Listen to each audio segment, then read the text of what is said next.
lifestyles don't allow us to, keep moving on. We have to keep. Well, some farmers, what they're doing is they buy large areas of land, but they only use a certain plot a year. They move each year from one plot to the next, so they're not overusing that one plot, and they give it time to replenish, for the ground to replenish itself. And that is sustainable farming. But what we have here is we have farmers trying to make the most money, the most product, so they have short-term goals, and they say, well, I'm just going to farm it all, and then, 20 years from now, the land's going to be dried up. Oh, what am I going to do then? Well, there we go again, and you're going back to the money issues. It seems so much can be done for the environment, but all people care about is the fastest way to make the most money. See, that's the thing about industrialization. Industrialization, which happened in Roman times. Are you talking about the American? Yes, the American industrialization. Yeah, Way back then, we were like, we have to do this. We have to get bigger, stronger, and become more metal-like. More efficient. More efficient. We have to become more efficient. And so, industrialization, although people usually think about it happening like the is it the 1800s? Yeah, the late 1800s. People usually think about that time as being the actual Industrial Revolution. That's not true. Industrialization started happening the moment we set foot onto American soil. And that's not just the thing. The thing is, there are people here before us. They were on this soil. They knew how to use this land. But as we slowly spread, look what happened. As we slowly spread, cities sprang up, the natural people were displaced, and eventually the ground was reduced into rubble. Arizona itself, it was not really made, certain places of it, like where we live, it was not made to be farmland. Or inhabitable, really. Actually, well, no, if you lived a nomadic lifestyle, like the Native Americans did, you could inhabit here. But instead we made permanent places, we made crops by overwatering the ground. And building dams, building canals. Which gave us droughts. Droughts are killing our animals, and the carcasses can't be eaten by others because there's nothing to eat them because they're dying. That made absolutely no sense at all, I know. Stop laughing, I have a shoe. But it's like, there's nothing. We have rotting carcasses on the ground. Carcasses are little havens for disease. And nothing's going to happen to them because everything else is dying. And when somebody finally comes over to them, they're like, oh my, we need to put more water on this ground.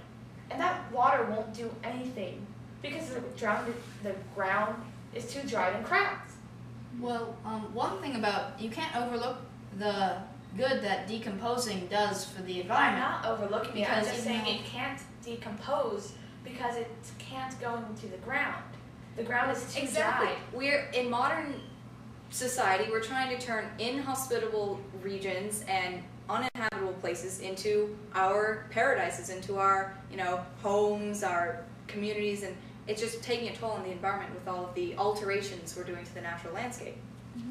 Way back during ancient times, when we still had the Navajos and all those other people, the Sioux, when they were still free, the land to them was their mother, and they took care of it.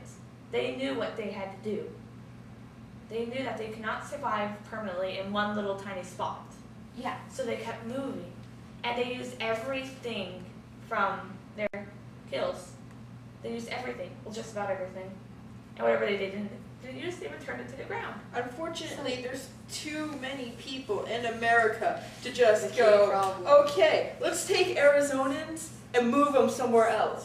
There's too many people to become nomadic again. So obviously we need to be in a permanent state. But there are other ways, even with being in a permanent state, that we can help the environment. What I'm wondering is our point here, to save the environment for environment's sake, that the earth will keep going, or is it to sustain humanity and make sure that humanity thrives? Humanity is selfish by nature. So unfortunately, if we're going to save the environment, it's not because we're trying to make our world go longer for the world's benefit, but for our benefit. And without humans, the environment is going to change anyway. Species die out, new species evolve, if you believe in evolution. But humanity, you know, we want to keep it livable for us. So if we're going to protect the environment for our sake, we can still. It's hard because it's like, where do you overstep humanity's, you know, responsibilities? I mean, can you change the environment for our selfish reasons, or do you just have to let it go on its natural course? Because sometimes maybe its natural course isn't going to be the best for us. Well, if you look at it, I guess from my point of view, because global warming, yes, it's happening. Sorry, I do believe in global warming, but I don't believe you can blame it all on humanity. I believe the world runs through Menopause. Sorry. It runs through a cycle which lasts thousands of years and Yeah, are so- very slow. And with such a drastic change in only 50 years, it's just all signs point to. But if you look at the Grand Canyon, which is the most prominent and one of the deepest holes in the world, it shows through the rock layers that our Earth has been going through cycles like these for each thousands sedimentary rock thousands of years. Yes, okay. I'm not going to say that we didn't contribute to Michaela, this have you watched Al Gore's Inconvenient? I have, and half of that stuff can be disproven. I'm sorry. It can be disproven. Okay, while we're arguing, Yes. About the Grand Canyon. The Grand Canyon was formed over thousands of years. It would be like, comparatively, for all of a sudden, wake up one morning, boom, it's like a mile into the soil. What happened? It's natural.